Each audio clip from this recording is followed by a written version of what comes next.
I needn't worried. I was up talking after 3 hours, and I was discharged from Bolton 3 days later after having brain surgery.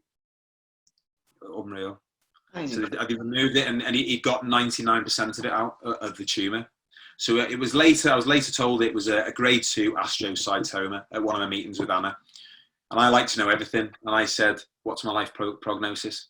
And she went, "It's 5 years."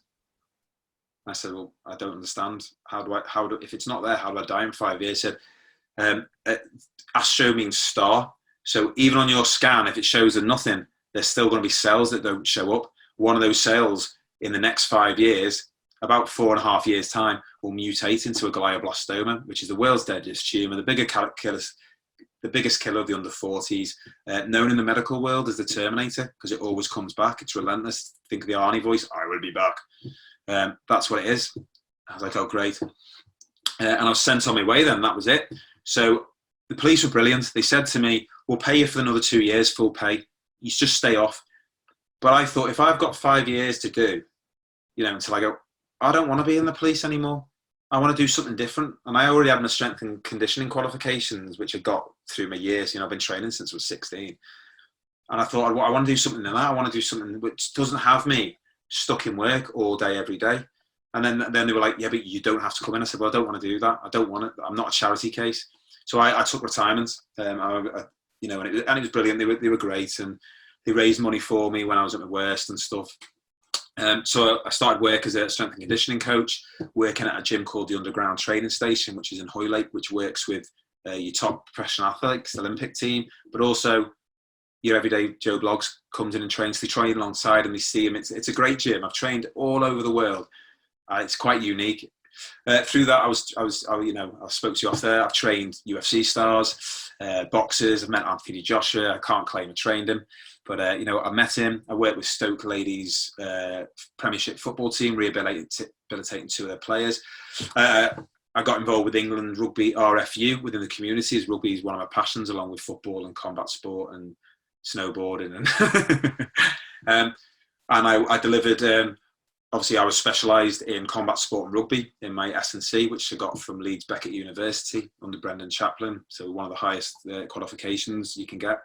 And loved it. And I was going into clubs, showing them how they should do pre-season, how you periodise into it.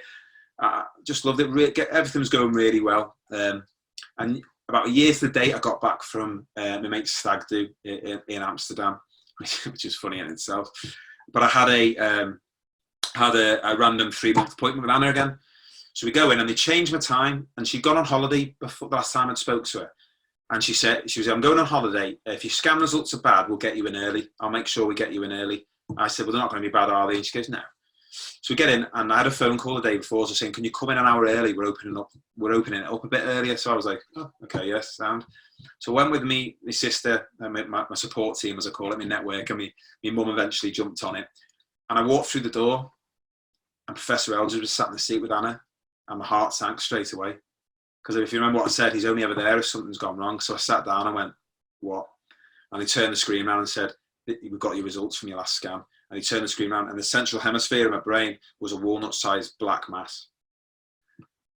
Straight away, I don't know whether I divert and, I was like, "I'm not having chemo, I'm not having radio, I'm not having it. That's a glioblastoma. I know it's." And Anna's trying to calm me down, going, "We don't know that yet. We don't know that yet." I said, "It is." I said, "I'm not doing radio. I'm not doing chemo. I'm not putting that rubbish in my system. I'm not having it like proper." And Professor Ells goes, "David," he goes, "let's just get you into surgery and then we'll talk about that." So I was like, "All right," and then tears with the family. I was in surgery that weekend. So last time 6 weeks, that's how aggressive it was. This time, booked in, same conversation, didn't bother me slightest. I was sending messages. On the first one, I put a message up going, "Yeah, I'm good at putting a face on." I was terrified, but this time did a post. I am, it wasn't going to bother me. I'm going to sail through this. Surgery didn't go to plan. From scan to surgery to 2.5 weeks, that walnut-sized mass had doubled in size. So that's how aggressive it was. So last time I was up talking after 3 hours, discharged within 3 days. The first day I spent intensive care, and then the high dependency unit, so the 2 days, the high dependency unit. I was then released back onto the ward, where the pain was just, trying to get on top of that pain was horrendous. And just jogging my memory, what he used to do is where the tumour was, it would have to fill up with natural fluid. So I remember that one night, you just jogged my memory, I will go back. I'd lie back and all I heard was glug, glug, glug, glug, glug, glug, glug, glug, drip, drip, drip. So if you've got a dripping and it annoys you, I had a dripping permanently in my head, glugging. So I'd be like that, and it was just like, oh. And I remember saying to him, is this permanent? He said, it has been known to on occasions, but a lot of the time it goes. And I used to be like this in the bed, just fussing it around, and they were like, don't do that, you could rupture something. And I was like, shh. It just for some reason that just came into my head, but that was a weird side effect that I had. Luckily, that went. But yeah, I was getting on top of the pain. It was horrendous. So I was on Oromorph, so oral morphine, just to try and handle it. So I was in there for about 13 days, and I was due to be checked out on that the 14th day. And Anna comes up and she goes, "We've got your histology results or pathology." They take a tiny sample, they send it away, and it gives you what classification it is. So we went in the family room, and my wife was there with us anyway. We sat down, and I just knew it was bad because good relationship with Anna. I could see like her eyes had welled up a little bit. And all I remember doing is put my hand on her knee and saying, "Anna, I've got 12 hours to live and it's a glioblastoma. Whatever you say now, it is a bonus." And she said, "Yeah, it is a glioblastoma, and you do have more than 12 hours to live." And I said, "Is it the usual?" And she goes, "Do you want to know the life prognosis?" I kind of know it. It's because it's 3 months without, 12 to 18 with. But because mine was that aggressive from scan to surgery, mine was actually 6 to 8 months or 6 to 12 months with treatment. So I was like, great. So I came home and it was like, I had a decision to make. Do I want to spend the next 6 to 8 to 12 months going through treatment to just die at the end? Or do I want to spend 3 months, living the best life I can, making memories with my family? And when I slipped into one of the darkest, I've never been depressed. I'm too happy and positive. The darkest depression, it's hard to get across to people how dark my world was, unless you've been in that similar position. I'd faced death, didn't even bother me. I knew I was going to die, I didn't care. I was sat on the couch and I was waiting to die. I was just waiting for it. I was told to go and get my affairs in order, to eat and drink what I want, and that's exactly what I was doing. Just sat there, and to try and get across, obviously you're a media guy, so you'll know, is that videography, that time-lapse videography, cinematography or whatever, where you have that one stationary thing in the centre of the screen, and everything else is going. That was me in my front room, lying on the couch, eating rubbish. My family was going around me for a week. And then my wife comes in one day and she goes, "We're going for a run." I went, "I'm not going for a run, not a chance." And she goes, "No, you are." I said, "Why would I go for a run?" And she goes, "Well, it'll get you fit, it might get you feeling a little better, all your life." I said, "Yeah, what's the point of me going for a run, putting myself through that when I'm going to die in a couple of months?" And this went backwards and forward, and obviously women are always right. So we went on this run. It was single-handedly the worst run I have ever done. I was walking, I had to sit down on a park bench, I was retching, I had a stitch, I felt horrific, and my wife absolutely battered me, which never happens. But you know what? That night, I slept just a little bit better. I felt a little bit better. The next morning, 3 o'clock in the morning, I'm sat downstairs in my front room, pitch black, head in hands, just crying, just absolutely sobbing my heart out, thinking, what is going on? And I just had this watershed moment. I said, right, if you were going to come home and live the best life you can, you certainly haven't. You've spent a week on the couch having a self-pity party, which, to every point, I had a right to, with once the cards had been dealt again in life, again, a body blow. And I didn't think I was going to live at this point. I wasn't going to survive. If 6 to 8 months, 6 to 12 is the average, there must be people who go before it, but there must be people who get right to the end. You've never been average at everything you've done. So you're gonna do everything you can now, tackle it 360 to get to 18 months, to go, you're gonna accept the treatment, and you're gonna do everything you can to live for 18 months, maybe a couple of months extra, to make those memories, to really, and that's what I did. So if I hadn't gone out on that run, I don't think I'd be here today. I wouldn't have had that watershed moment. I wouldn't have kind of gone from a negative mindset and flipped that switch to positive. And then I had to go, so then I got myself started. I then, obviously with my blog that I'd write in, which weirdly, the last time I checked, it was more through treatments and stuff. It had been read 750,000 times. around the world in 42, 44 different countries. So, and I say it, and people think I'm joking. Some of the countries are that remote. I didn't even know they had like internet. Yeah, that's what it was. But what I found quite rewarding was I'd be getting messages, and I did it all the way through my treatment, of people saying, thank you, my son won't speak to me going through treatment. I now know why he's up in the middle of the night. I know now what happens when he goes for radiotherapy, and all these. And I get people from who are about to go through it saying, thank you for preparing me for it. And I just think for me, that blog became the most rewarding thing I could do at that time with my negative situation, was to spin it and make it a positive for others. So I kept it going. I've not done it for about 3 years now. It was more through that treatment phase and a little while afterwards.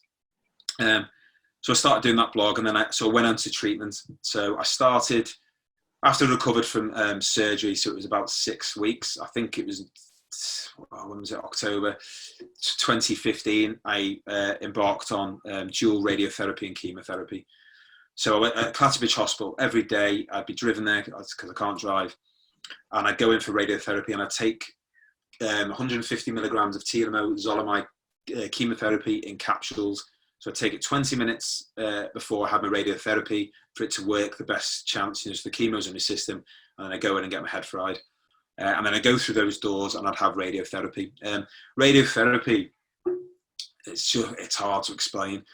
It takes you longer for them to clip you in. So I remember one of the things I always remember is having to get my mask made for my head, because you've got to bolt your head in. So you think you've got these radiation grays, they call them, not rays, that are targeted for a specific point of your brain. They don't do the whole of it, because with radiotherapy you can get the delayed onset illness, radiation illness. It can increase the chances of dementia, Alzheimer's. When I spoke to Professor Eldridge when I got re-diagnosed, he came to me, and I said to him, if we'd have done something else earlier after the first operation, would this have happened? He says, we had this discussion at the MDT, so the multidiscipline team meeting. He said, you're just so young, we didn't want to give you radiotherapy at that point. And he said, I can only apologise. Said, what you're apologising for? I said, you've got the glioblastoma out, virtually all of it out. You've done your job. It's up for me now. It's up to me now to make sure I can be a success for you. And he shook my hand, and getting the mask made, you got to go get to the mold room, and they put this mold, and you've got to sit there for like 10 minutes with tubes up your nose for it to set. That was horrible. So you go in, you get this mesh mask, and they put you in and they bolt you, and it takes you longer for you to get set up than it does for the radiotherapy. And you sit there, and once you're in, you've got a button, because, the first couple of times you could have a panic attack. I've not really had them before, but I can imagine people would do. So you've got a button, and as soon as you press that, it stops automatically. And they said to me, if you ever press it and it stops, you don't have to start again. It stops in the exact, position it is. We can get you out, we can sort you out, put you back in, and then we'll continue it. I never did press it, but it was weird, because I'd be sat there, and say you close the eyes and like just think of something, and you're thinking of something, and then suddenly you're not thinking of anything, and it's as though the radiation has just fried that memory cell or something. And I'd just come out, and I'd be weak. It's hard to get across. Like, I was frazzled, I felt drained, and I'd go in one person, I'd come out someone completely different. And I remember my sister telling me once that she took me, and when she got home, she cried her eyes out, just seeing the difference and changes, certainly the further I got into my treatment. And I started again, I was blogging. My kids would have to come with me sometimes, because my wife had gone back part-time. We needed the money. I'd gone from being on a high salary to virtually nothing at that time. And I wasn't working, self-employed as a strength and conditioning coach. So loads of people raided me for us. It was great. So the kids had to come with me, my mates took me. So they'd see me go in and come out completely different. They were worried. So what I decided to do is, towards the end, I said, can I bring my kids in before we have a treatment, just to show them? So they said, yeah. So they were sat in the machine, they were holding a mask, and they were seeing it. So they knew what was going on, because all they would see was these doors. I'd go in one person, I'd come out, and their imaginations, young, must have been running wild what was going on in there. And that helped a lot. And then I got messages, as you said, from people saying thanks, because my son or daughter, my dad, my friend goes through those doors and comes out completely different. They won't tell us what goes on. Again, really rewarding. In my last week of radio and chemo, I started to go downhill quite a bit, and they were saying, you've done really well. Usually we've had to stop treatment on people. I was a brand ambassador for Under Armour, and I was invited by Under Armour to go to the Rugby World Cup that was in England. So we were put up in Kensington in like a 5-star hotel. It was stunning. Me and my wife Sam. You know, I met Kev Plank, the owner of Under Armour, who wanted to meet me himself. Now he's worth $4.5 billion.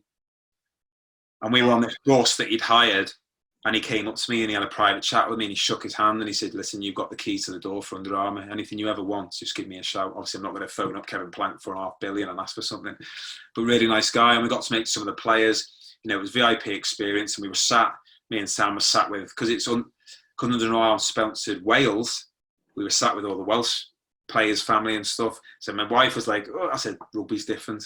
It's not like football. And we ended up losing.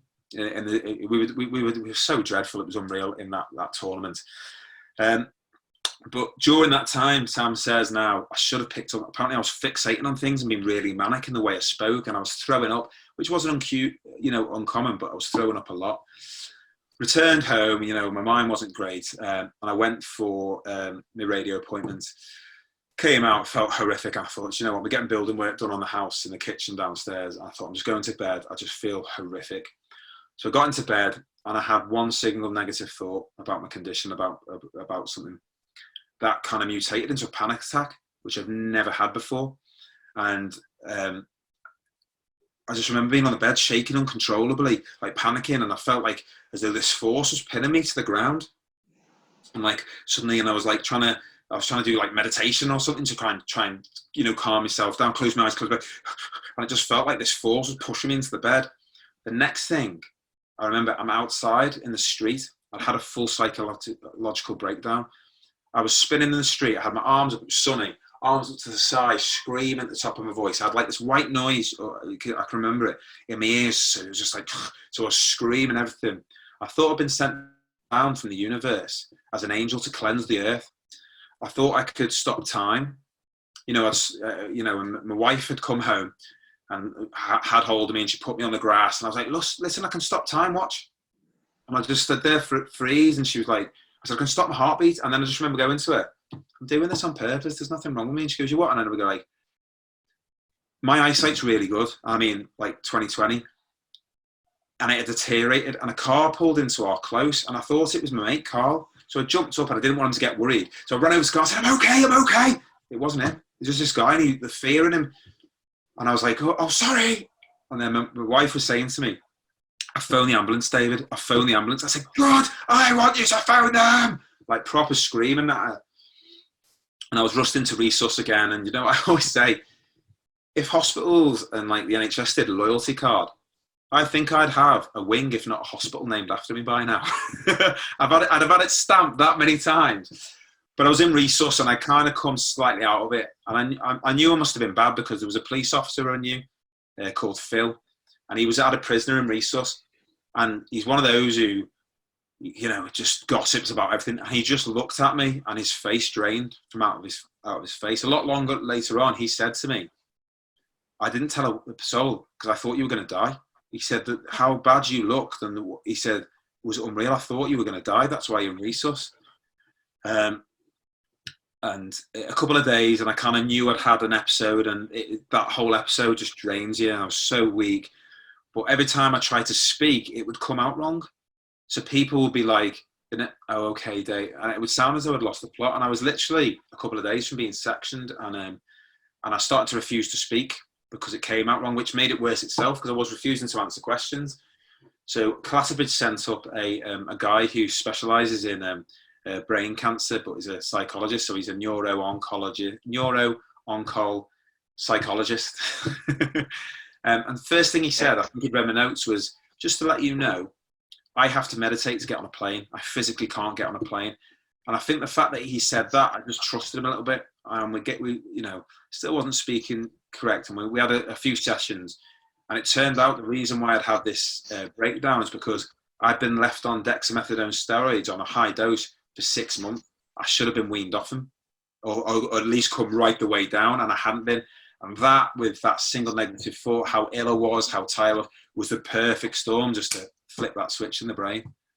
And then I got released, and I went and stayed at my mum's for a week, because I feel very lucky that my kids didn't see me when I had my seizure, my original seizure.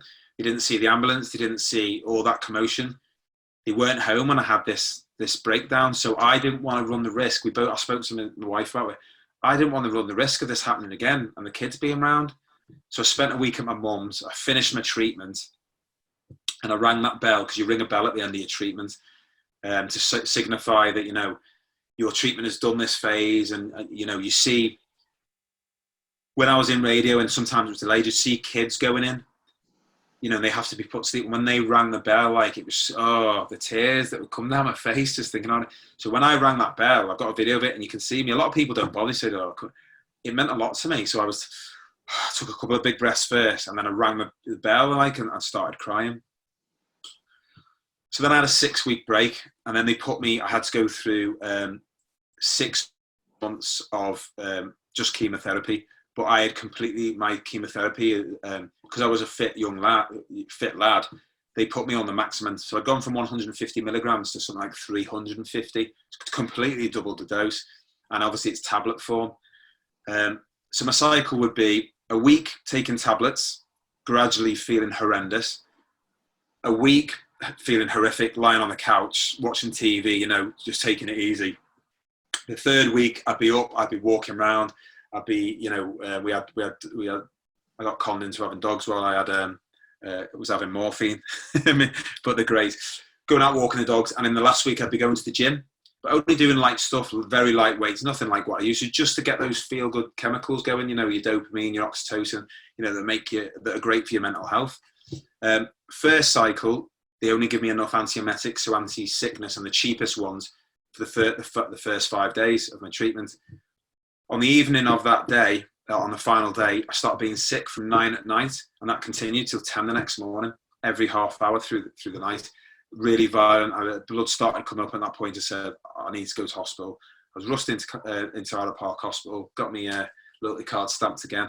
Put on a drip, and they put on, it was cyclozine, the tablets were on, which are the cheapest ones, weren't that good, but they gave me a cyclozine drip, which was brilliant, because I could barely walk. I was completely off my head, which was great because it took away a lot of the pain that I was in, and suddenly how sore my stomach was and my throat was. Second, went in, got my bloods done, because you have to go and get your bloods done, see your oncologist, Dr. Husband, who mine was, and then get given all your tablets, and you have to go and pick them all up and everything. Obviously, with it being chemotherapy, there's a lot of regulation and red tape you have to go through. Got that. They then give me cyclozine for the following week after. Again, on day 5, after that, just started throwing up again. Same thing happened, same process, rushed in. Come to my appointment on my 3rd, and Dr. said, I have never known anyone to be so sick as you. So they knocked down my chemo by about 20, and they put me on, they got me a syringe driver set up, because my wife was a district nurse, and so she can administer it. She can put a cannula in and put it up. So we had it all already set up. He said, we're going to put you on Aprions, which is a drug, antiemetic, that we've never tried with brain tumor patients with someone with your side of chemotherapy. And I was like, great, let's be a guinea pig again. Went away, and it worked. I wouldn't say I sailed through it, but I wasn't sick. I didn't have to go into hospital. Thought, great, we're on top of this. So cycle 4 comes, everything great, off we went. Me being me and me being stupid.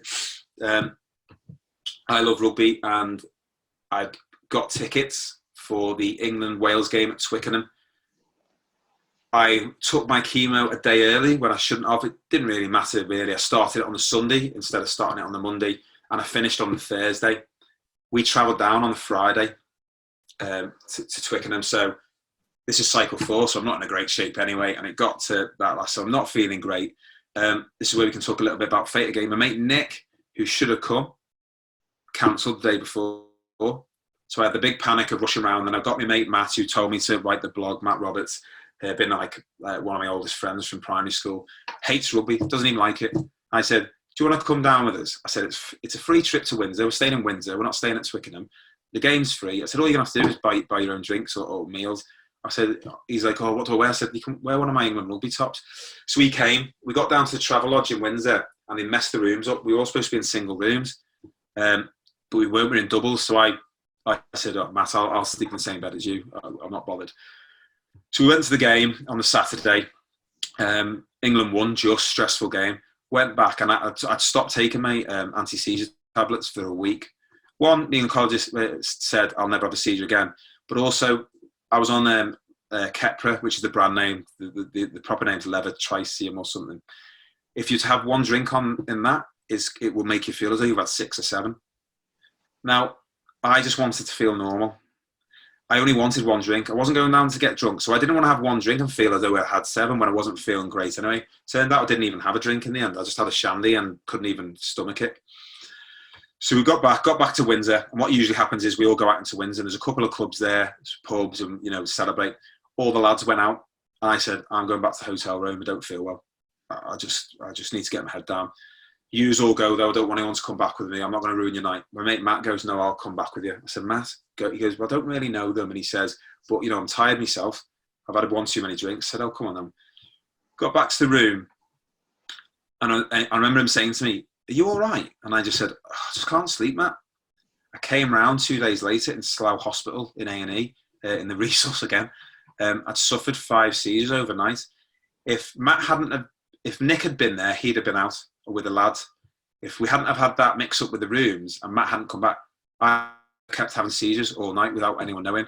The fact Matt was in bed with us, I had 5 seizures. He got up, he raised the alarm, he got the ambulance there, and they got them there, and they gave me some drug or whatever to stop me having the seizure. Going to bed with your mate in Windsor and coming round 2 days later with your sister and your wife there is a bit of a trippy experience.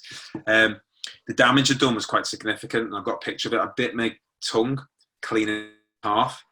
I dislocated both shoulders, and I was just littered in bruises all over me because that's how violent the seizures were, going again and over again. I think I was having them in the back of the ambulance as well when I was strapped in, so I think that's where a lot of the bruises were coming from. Again, very lucky for, I could have done a lot more damage. Went home, and then the rest of the chemotherapy I sailed through, really.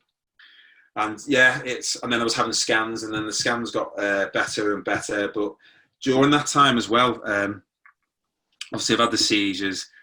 I lost my grandparents, so I lost both my nans during that time. And unfortunately, on the day of my mum's nan's funeral, we found out my mum had been diagnosed with stage 4 ovarian cancer, which was and this was in 2016. And she spent 2 years battling it. And unfortunately, I will get through this.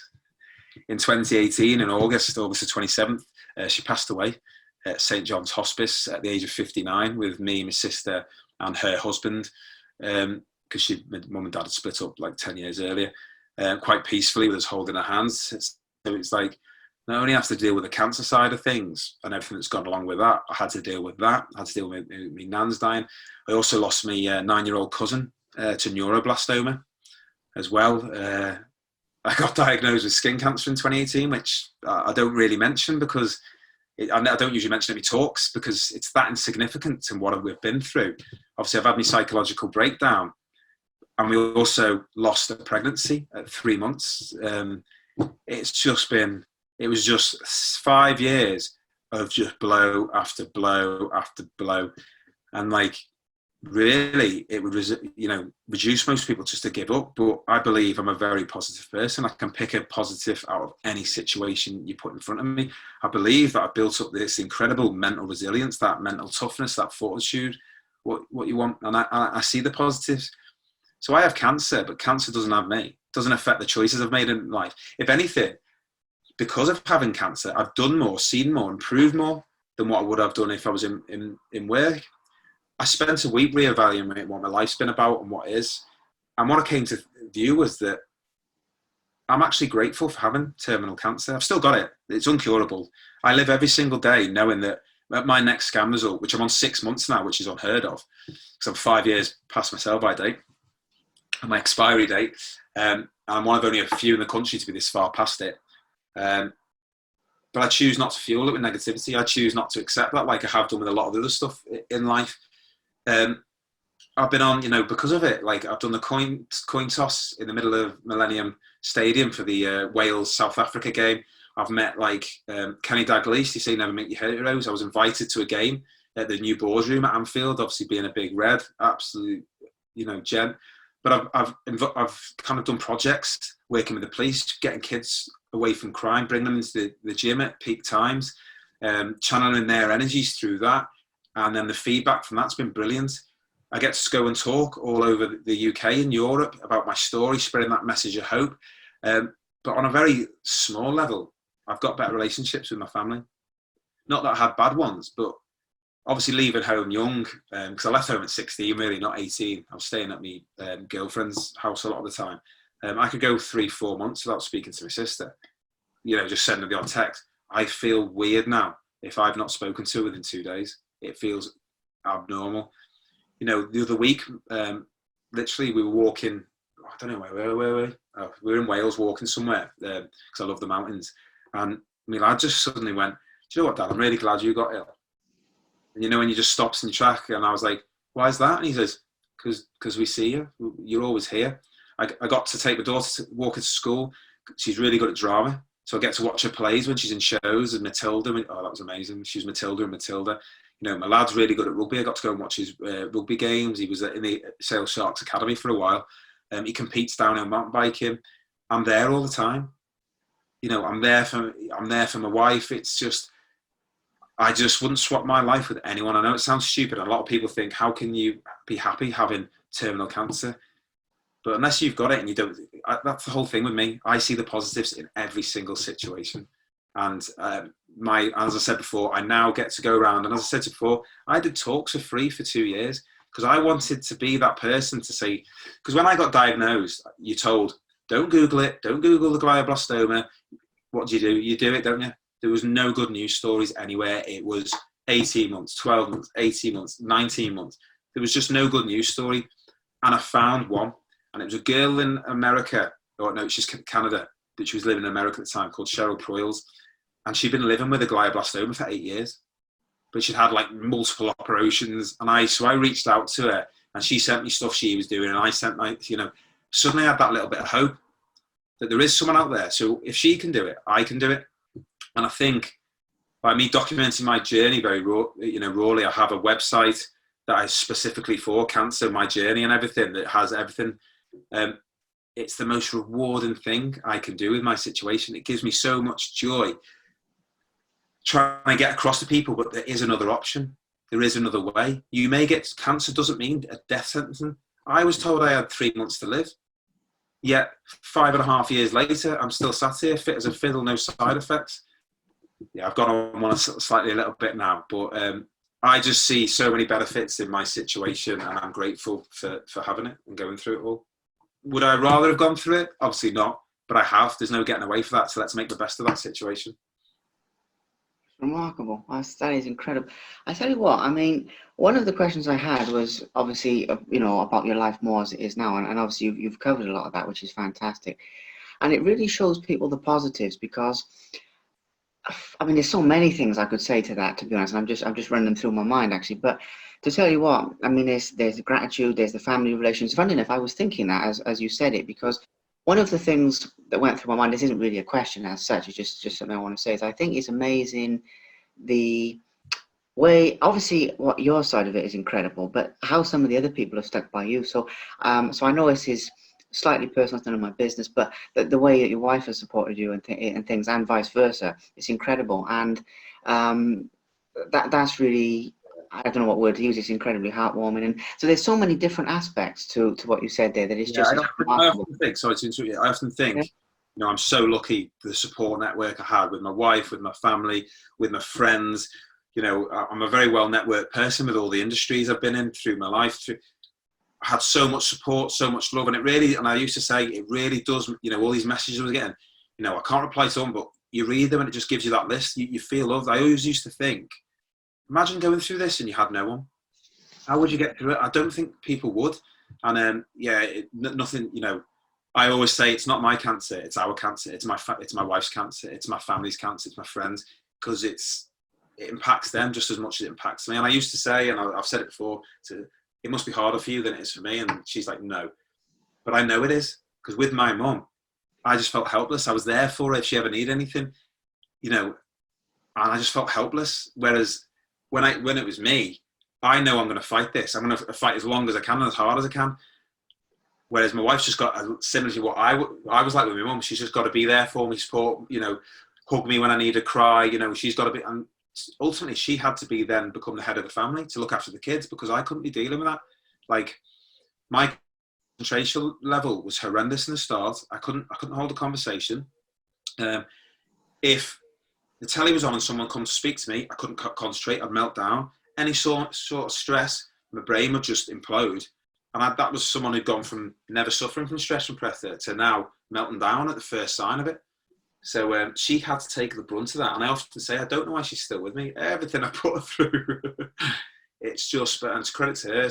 And we're solid. Nothing will break us up. You know, what we've been through, you know, it just galvanizes a relationship. Yeah, absolutely. Now, the last thing, and there's only one more small thing, is I do want to talk a little bit more about some of your speaking, just a little bit, and about the Barbarians Training Center a little bit as well, as another sort of venture of yours. And then with that, I think that's it. I mean, like I say, I'm actually checking my notes, which I never do because I've got it all. But in this case, I was like you, Liam. I like to talk. Yeah, no, I'm well happy. I never check anything, but in this case, I will actually.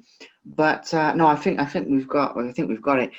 I just like to touch on the Barbarian side of things, the speaking a little bit. And very short story with Barbarians. We just wound it up due to COVID.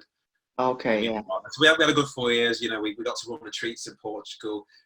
We still may run the odd retreat under the banner, but we you know, I'm plowing all my energy into my speaking. You know, I'm pulling away from very much doing a lot of strength and conditioning stuff. I still train every day. He's got his own venture now that he's plowing his time into.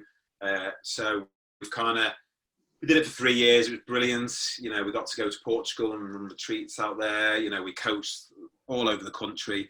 But yeah, we just decided that maybe it's time with COVID.